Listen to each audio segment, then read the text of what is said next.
Welcome to the Autism Mom Coach podcast. I am your host, Lisa Candera. I am a lawyer, a life coach, and most importantly, I am the full-time single mother of a teenager with autism. In this podcast, I am going to share with you the tools and strategies you need so you can fight like hell for your child without burning out. Let's get to it. You're listening to episode 185 of the Autism Mom Coach, Co-Regulation. Hello, everyone, and welcome to this week's episode of the podcast. I am so glad you are here, and I hope you are doing well. Last week, we talked about how regulation starts with you. And this week, we're going to go even deeper and talk about co-regulation. You've all heard it, right? It's important to co-regulate with your child.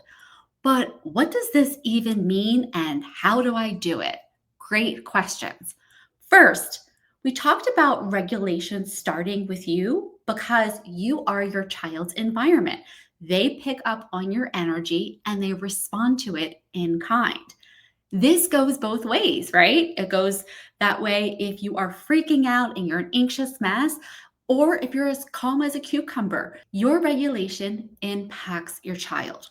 Co-regulation is the biological process where nervous systems sync up. Okay, so you're calm and then your child calms down. So just imagine that you walk into the room and they're at about an 8. They are upset that they lost their video game. They're mad about their homework. They're upset because their sister took their favorite headphones, whatever it is. Okay, you walk in and your child is at an 8 and you come rushing in and you're stressed. What are you upset about? Why are you guys fighting? All right, that 8 starts to rise to that 10, and you are joining them, right? And so you're co-regulating, but you're going upwards together. Co-regulation, what we want to do is we want to hover just below our children. We want to walk into that situation where their energy is high with our own calm, grounded, in control energy to help them lower the temperature, to help them co-regulate with us. That's the 10,000 foot view of what co-regulation is. And we're going to go into that deeper. But this is one of those definitions where you learn more about what it is by focusing on what it is not. So let's talk about what it isn't. First, co-regulation is not appeasing. That's really tempting, right? Your child is upset about something and you want to jump in and fix it. You want to give them their reassurances. You want to let them have the iPad for 5 minutes. You want to let up on the grounding or the chores, right? Just give them what they want, appease them, and everything will be okay. That's not how co-regulation works at all.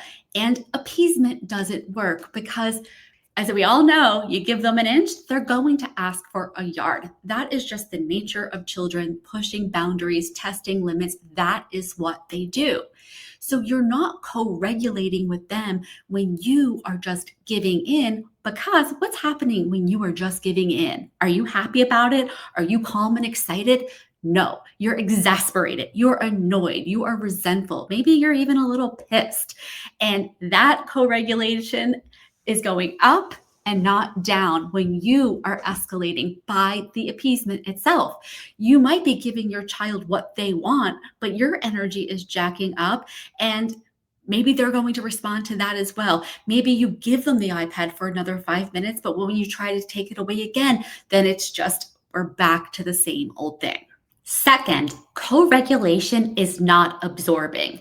Absorbing is what happens when your child is freaking out and you take on all of that energy. They're upset, you get upset too. Because what's happening in both those situations, now instead of them co-regulating to your calm steadiness, you are co-regulating to their hectic stress, okay?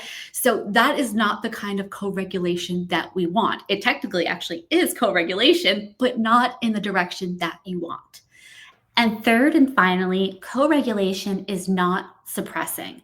Suppressing is when you try to push down your emotions, where your words are saying one thing, but your body is saying another. When you're telling your child it's fine and to calm down through gritted teeth, or your shoulders are like hiked up against your ears, or you're just making really quick movements from room to room to room, your child is going to pick up on your energy. So all of those efforts to suppress your own emotions, they don't work because that energy is impacting your child, and it's making it even more difficult for you to use your presence to connect with them and to steady their anxiety. Co-regulation, the kind of co-regulation that we want to create with our children, where we lower their stress response, is what happens when we are able to steady ourselves first.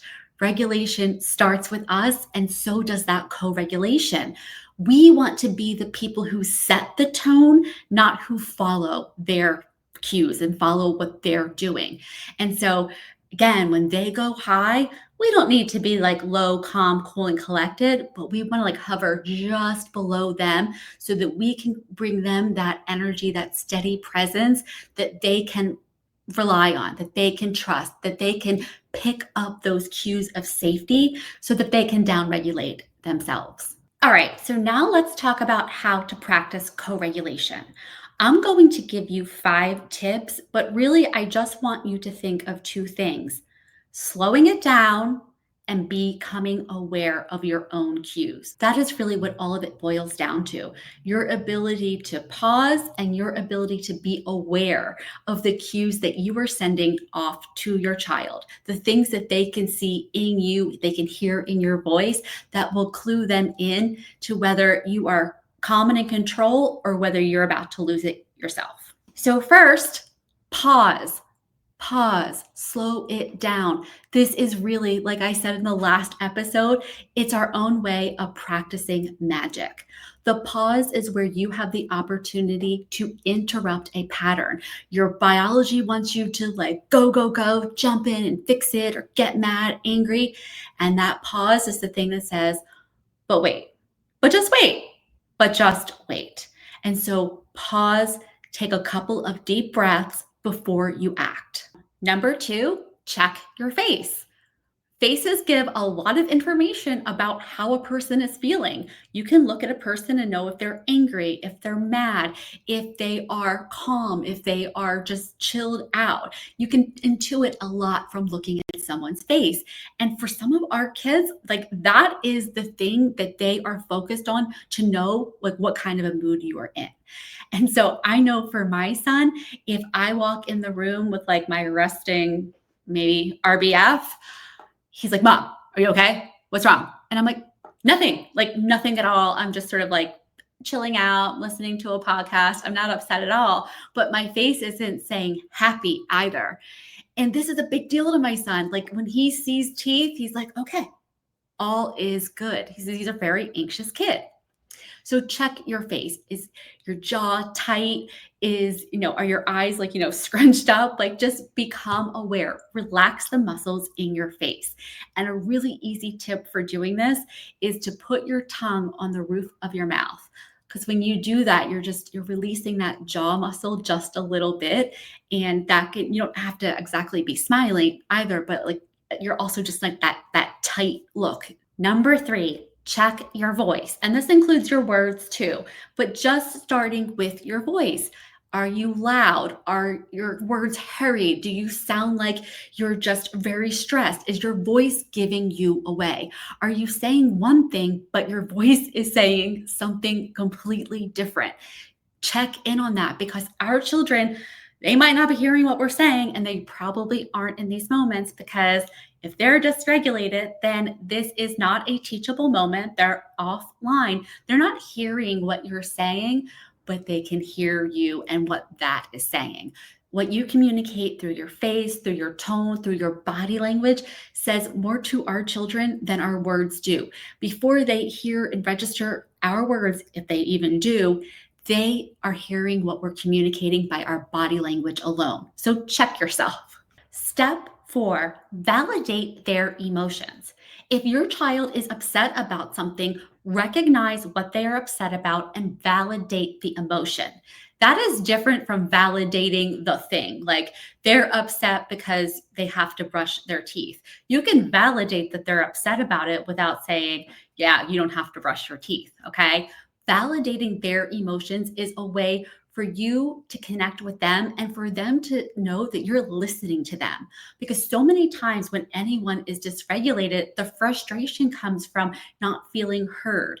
Now, look, I know for so many children, they conflate not getting their way with not being heard. That is a challenge, but still, wherever you can, validate their emotion.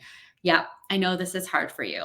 Instead of challenging them, like, well, you shouldn't be that upset because you really don't have that much homework, or this wouldn't have taken so long if you had done it right after you've gone to school.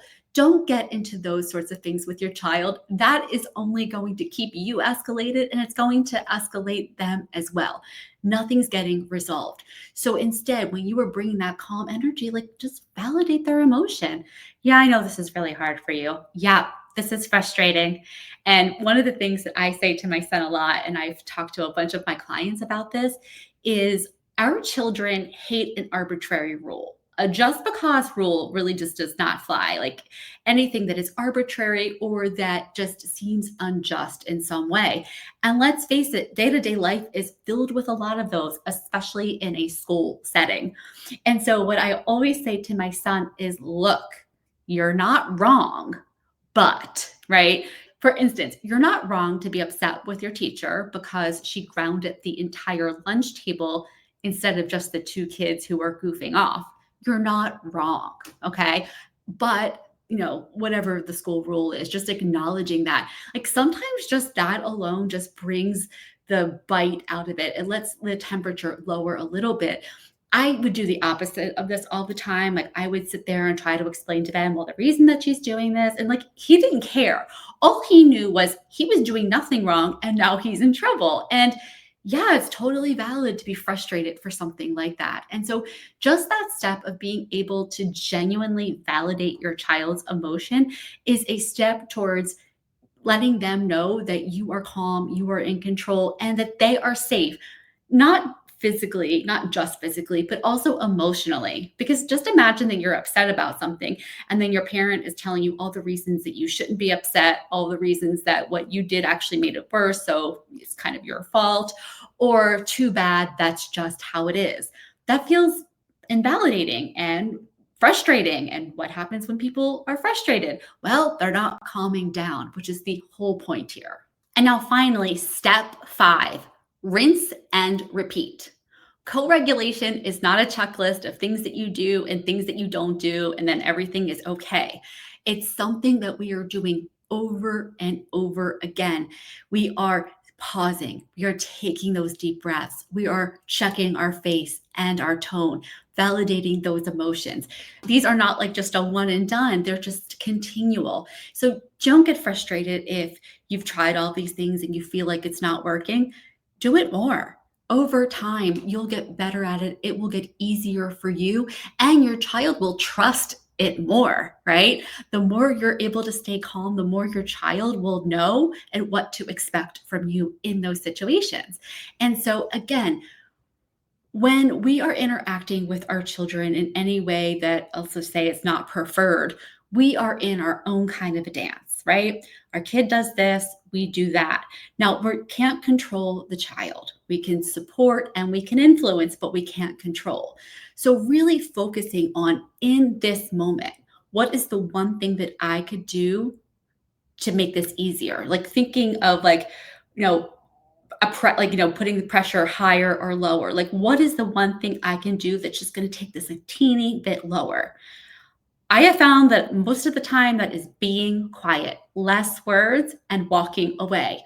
But you figure it out for your child. You're the expert on your child. And so when you're practicing all these different things, like just notice what's working, what's not working. How much time do I need to put between, let's say, the collision and me getting involved? Like you will learn more and more as you do this work. All right, everyone, that is it for this week's episode of the podcast. Now, everything I've been talking about in the past couple of episodes sounds simple, but it is not easy. In fact, this is the hardest work we do as human beings is to learn how to rewire our own patterns, recognizing how important our regulation is to our child, and then really understanding what to do when we're triggered, how to anticipate those situations, how to make decisions ahead of time. If this is something you struggle with, or quite frankly, you would just love some support with, I would love to work with you. In my one-on-one coaching programs, I work directly with autism moms to teach them these skills that they can practice in real time to truly transform their parenting experience.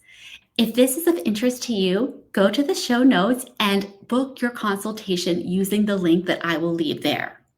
You could also go to my website, theautismmomcoach.com, and you can book your consultation call there as well. And if you're like, I don't know if I want to book a consultation call just yet, email me, lisa@theautismmomcoach.com. All right, everyone, I will talk to you next week. Thanks for listening to the Autism Mom Coach. If you are ready to apply the principles you are learning in these episodes to your life, it is time to schedule a consultation call with me. Podcasts are great, but the ahas are fleeting. Real change comes from application and implementation, and this is exactly what we do in my one-on-one coaching program. To schedule your consultation, go to my website, theautismmomcoach.com, work with me, and take the first step to taking better care of yourself so that you can show up as the parent you want to be for your child with autism.